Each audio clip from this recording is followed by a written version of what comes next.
Veg non veg সব রকমেরই soup আমরা খেয়ে থাকি।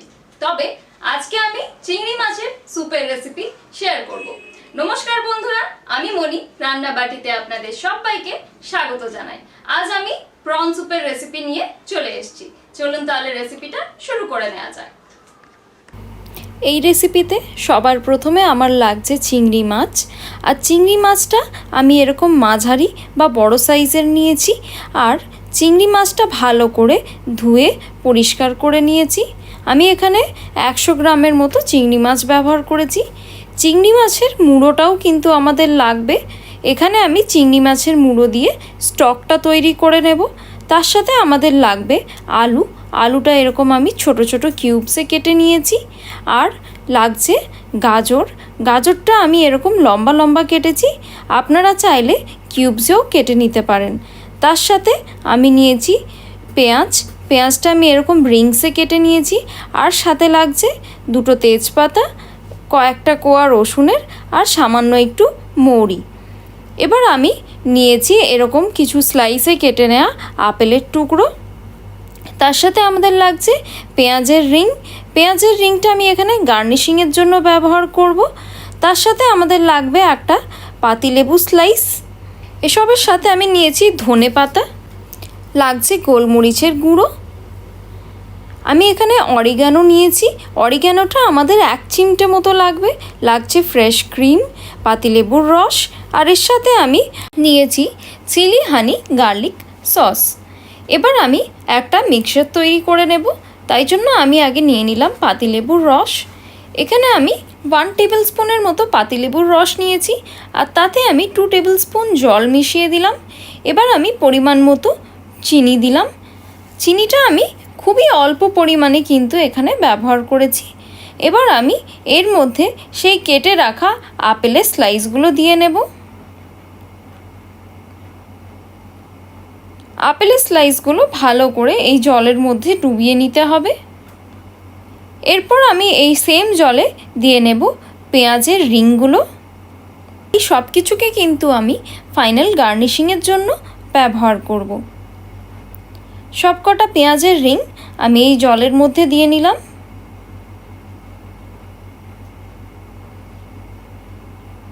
এরপর এই আপেল আর পেঁয়াজ এই সবকে আমি সাইডে রেখে নেব।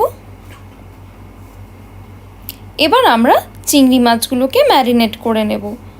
চিংড়ি মাছে আমি শুধুমাত্র দেব নুনটা আমরা পরিমাণ মতো দেব। এবার সব কিছুকে হাত দিয়ে ভালো করে মিশিয়ে নিতে হবে। ব্যাস, ম্যারিনেশনের জন্য আমি আর অন্য কিচ্ছু ব্যবহার করব না। এবার একটা প্রেসার কুকারে আমি দিয়ে নেব 1 টিস্পুনের মতো বাটারটা যখন ভালো মতো মেল্ট হয়ে যাবে তখন আমি এর মধ্যে দিয়ে দেব সেই পেঁয়াজের রিংগুলো।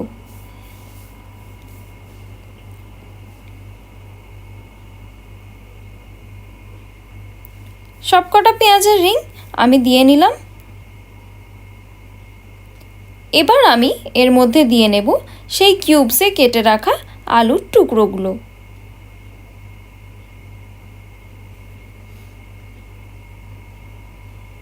এবার এর মধ্যে দিয়ে নেব সেই লম্বা লম্বা করে কেটে রাখা গাজরের টুকরোগুলো। গাজর দেয়া হয়ে গেলে এবার এর মধ্যে দিয়ে নেব সেই রসুনের কোয়াগুলো। দিলাম 2টো তেজপাতা, সামান্য একটু মৌরি দিয়ে নেব। আর তার সাথে দেব চিংড়ি মাছের মুড়োগুলো। পরিমাণ মতো নুন দিয়ে নেব। নুনটা কিন্তু আমাদের বুঝে দিতে হবে, কারণ আমরা এই রান্নায় মাখন ব্যবহার করেছি। আর মাখনটা যদি সল্টেড হয় তাহলে কিন্তু নুনের পরিমাণটা একটু কমই দিতে হবে। এবার সব কিছুকে ভালো করে হাই ফ্লেমে ভেজে নিতে হবে।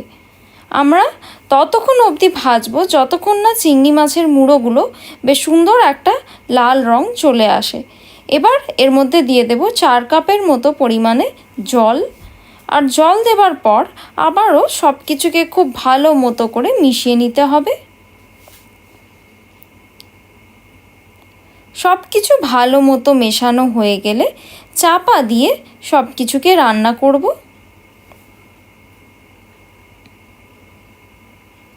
আমি এখানে একটা হুইসেল আসা অবধি এটা প্রেসার কুক করে নেব। তাহলেই কিন্তু আমাদের এই চিংড়ি মাছের স্টকটা একেবারে রেডি। আপনারা চাইলে কিন্তু এই স্টকটাকে কড়াতেও তৈরি করে নিতে পারেন, কিন্তু সেক্ষেত্রে সব কিছুকে 20-25 মিনিট ধরে সেদ্ধ করে নিতে হবে। স্টক আমাদের একেবারে রেডি হয়ে গেছে। এবার আমরা এটাকে ছেঁকে নেব। স্টকের থেকে জলটা আমাদের আলাদা করে নিতে হবে, আর বাকি সব কিছুকে আমরা মিক্সার গ্রাইন্ডারে ভালো করে একটা পেস্ট করে নেব। এরকম একটা ছাঁকনির সাহায্যে জলটা আলাদা করে নিলাম। এবারে চিংড়ি মাছের এই মুড়োগুলোকে আমরা ফেলে দেব, তার সাথে আমাদের ওই দুটো তেজপাতাকেও ফেলে নিতে হবে।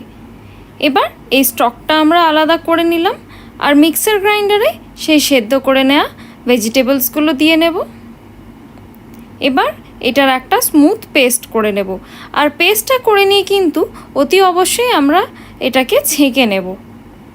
এবার একটা কড়াতে দিয়ে দিলাম 1 টিস্পুন পরিমাণে মাখন, আর মাখন দেওয়ার পর সেই ম্যারিনেট করে নেওয়া চিংড়ি মাছগুলো এক এক করে দিয়ে ভেজে তুলে নেব।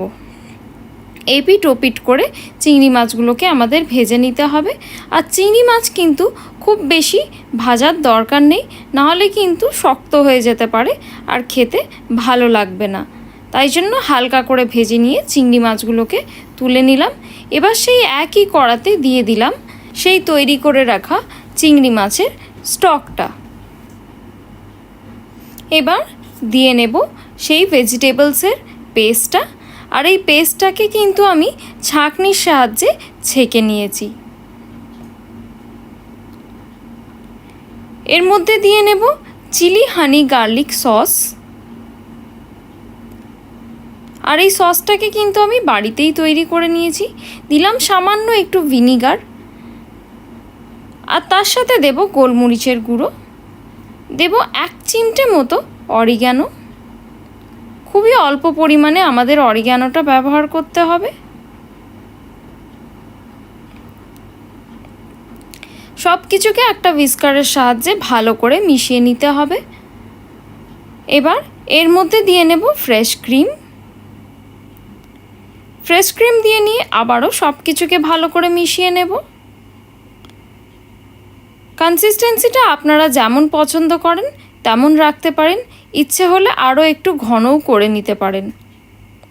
এবার আমাদের এই স্যুপ সার্ভ করবার জন্য একেবারে রেডি। কয়েকটা ধনেপাতা দিলাম, তারপর সেই ম্যারিনেট করে রাখা আপেলের স্লাইসগুলো দিলাম, ভেজে রাখা চিংড়ি মাছের স্লাইস দিলাম, আর তারপর সার্ভ করব এই গরম গরম স্যুপ। আশা করছি আপনাদের আমার এই রেসিপিটা ভালো লেগে থাকবে।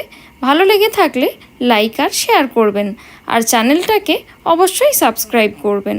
ধন্যবাদ।